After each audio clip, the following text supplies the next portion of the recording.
축복합니다. 사랑하고 축복합니다. 하나님의 은혜와 사랑이 언제나 여러분의 삶의 가정에 충만하시길 바랍니다. 오늘 목장 예배 제24과 예수 그리스도의 성장이라는 제목으로 함께 말씀을 잠시 나누겠습니다. 오늘 본문은 마태복음 2장 13절부터 23절까지입니다. 제가 읽겠습니다. 그들이 떠난 후에 주의 사자가 요셉에게 현몽하여 이르되 헤롯이 아기를 찾아 죽이려 하니 일어나 아기와 그의 어머니를 데리고 애굽으로 피하여 내가 내게 이르기까지 거기 있으라 하시니 요셉이 일어나서 밤에 아기와 그의 어머니를 데리고 애굽으로 떠나가 헤롯이 죽기까지 거기 있었으니 이는 주께서 선지자를 통하여 말씀하신 바 애굽으로부터 내 아들을 불렀다 함을 이루려 하심이라. 이에 헤롯이 박사들에게 속은 줄 알고 심히 노하여 사람을 보내어 베들레헴과 그 모든 지경 안에 있는 산의 아이를 박사들에게 자세히 알아본 그때를 기준하여 2살부터 그 아래로 다 죽이니 이에 선지자 예레미야를 통하여 말씀하신 바 라마에서 슬퍼하며 크게 통곡하는 소리가 들리니 라헬이 그 자식을 위하여 애곡하는 것이라. 그가 자식이 없으므로 위로받기를 거절하였도다 함이 이루어졌느니라. 헤롯이 죽은 후에 주의 사자가 애굽에서 요셉에게 현몽하여 이르되 일어나 아기와 그의 어머니를 데리고 이스라엘 땅으로 가라. 아기의 목숨을 찾던 자들이 죽었느니라 하시니 요셉이 일어나 아기와 그의 어머니를 데리고 이스라엘 땅으로 들어가니라. 그러나 아켈레오가 그의 아버지 헤롯을 이어 유대의 임금됨을 듣고 거기로 가기를 무서워하더니 꿈에 지시하심을 받아 갈릴리 지방으로 떠나가 나사렛이란 동네에 가서 사니 이는 선지자로 하신 말씀에 나사렛 사람이라 칭하리라 하심을 이루려 함이러라. 아멘. 하나님은 아담과 하와가 범죄했을 때 구원의 원대한 계획을 선포하셨습니다. 창세기 3장 15절에 보면 여자의 후손은 내 머리를 상하게 할 것이요. 이 말씀은 여자의 후손이 태어나면 그가 사탄의 권세를 멸하실 것이기 때문에 사탄은 이후로 여자의 후손을 공격하게 됩니다. 여자의 후손 씨를 품은 믿음의 조상들은 사탄의 미혹에 빠진 자들에게 공격을 당했지만 하나님은 후손을 보존하셨고 때가 되자 예수 그리스도가 처녀 마리아를 통해 태어나셨습니다. 사탄은 헤롯을 통해 예수님을 죽이려고 시도하였지만 하나님은 예수님을 보존하셨습니다.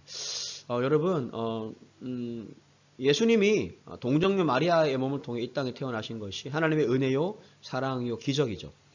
그래서 헤롯이 예수님이 태어난 것을 동방박사를 통해서 알게 되고 예수님을 죽이려고 했지만 하나님은 요셉에게 나타나서 피해 있어라, 피신하라 라고 해서 예수님이 살아갈 수 있도록 보존해 주셨던 겁니다.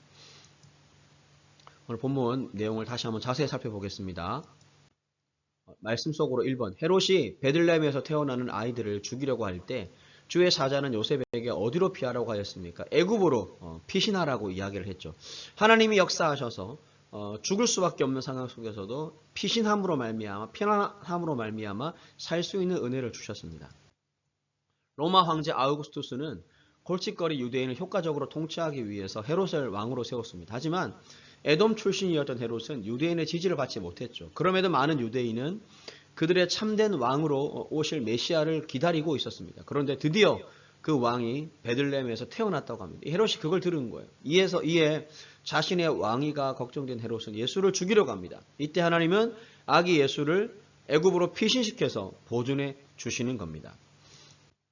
2번 헤롯은 베들레헴에 있는 몇 세의 아이들을 죽이라고 하였습니까? 2살부터 그 아래로 다 죽이라고 이제 명령을 내린 거죠. 메시아의 탄생을 알게 된 헤롯은 왕위를 보존하기 위해서 베들레헴에서 태어난 2세 이하의 아이들을 모두 죽이라는 명령을 합니다. 당시 베들레헴의 인구를 한 2,000명으로 추론할 때 약 20여 명의 아이가 죽었다라고 볼 수가 있습니다. 확실하지는 않아요. 하지만 추론해 볼 때 성경은 아이를 잃은 엄마들의 애통을 베냐민을 낳았지만 위로를 거절한 라헬의 성취로 설명하고 있습니다. 라헬은 죽었지만 후에 요셉이 이스라엘을 구원할 때 이 슬픔을 위로받게 되죠. 요셉 또한 라헬의 아이였기 때문에 아이를 잃은 베들레헴의 엄마들 역시 예수님이 인류의 구원자로 입증될 때 위로를 얻게 될 것입니다. 참 어떻게 보면 비참하고 안타까운 일입니다. 이 헤롯의 잔인함을 볼 수 있죠. 2살부터 그 아래로 다 죽이라. 자신의 왕위를 지키기 위해서 참 안타까운 일이지만 그러나 진정한 구원자 되신 예수 그리스도로 인해서 하나님께서는 그들을 위로하시고 그리고 하나님은 그들을 보듬어 주기를 원하셨던 것이 바로 하나님의 마음인 것 같습니다. 3번 애굽에서 돌아온 예수님의 가족은 어디에서 생활하게 되었습니까? 그러니까 갈릴리 지방 나사렛이란 동네에 가서 사셨습니다. 헤롯 대왕이 죽은 후에 로마는 골칫거리 이스라엘을 셋으로 분할하여 통치하게 되는데 이들을 분봉왕이라고 부릅니다. 유대 지역은 헤롯 아켈라우, 갈릴리 지역은 헤롯 안티파스, 이두레와 골란고원 지대를 헤롯 빌립이 통치했습니다. 요셉은 헤롯 대왕이 죽은 후에 주의 사자의 천사의 지시를 받아서 이스라엘로 돌아와서 아켈라오의 영향력이 미치지 않는 갈릴리 나사렛으로 향해서 거기에서 삽니다. 성경에 보시면 구약에 이런 나사렛 사람이라 칭하리라 메시아가 이런 예언이 있거든요. 이 예언을 성취하기 위해서 아기 예수님은 갈릴리 나사렛에서 성장을 하게 됩니다.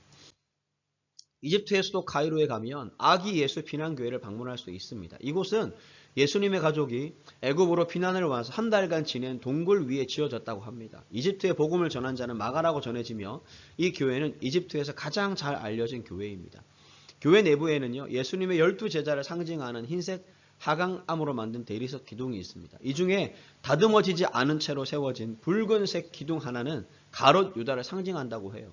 하나님의 역사는요, 악의 세력 가운데서도 실패하지 않고 핍박 가운데서도 든든하며 죽음 가운데서도 생명의 빛으로 나타납니다. 구원자이신 메시아이신 아기 예수를 꺾으려고 했고 아기 예수를 어릴 때부터 죽이려고 했고 하지만 그러나 하나님은 예수님을 애굽으로 피난시켜서 보존하시고 또 갈릴리 나사렛으로 돌아오게 하셔서 거기에서 성장하게 하십니다.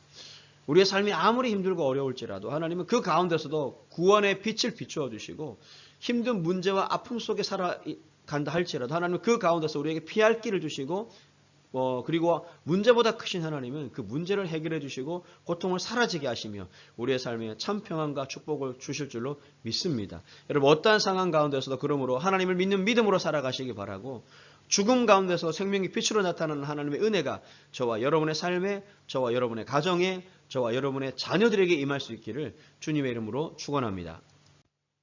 예수를 믿음으로 인해 경험한 핍박이나 고난이 있으면 한번 나누어 보시길 바랍니다. 여러분 예수님이 이제 동정녀 마리아의 몸에 태어나시고 또 이제 성장하셨죠. 그리고 3년간의 공생의 삶을 이루시고 십자가에 못 박혀 죽으셨잖아요. 그 모든 것이 바로 저와 여러분을 살리기 위한 구원하기 위한 하나님의 섭리였음을 기억하시고 그 놀라운 사랑과 은혜를 충분히 경험하는 이번 한 주간이 될 수 있기를 주님의 이름으로 축원합니다. 여러분 감사합니다. 사랑합니다. 축복합니다. 여러분 승리하세요. 이 치열한 삶의 현장에서 하나님의 은혜로 하나님과 동행함으로 승리하는 저와 여러분의 삶이 되시기를 다시 한번 주의 이름으로 복을 빕니다. 감사합니다.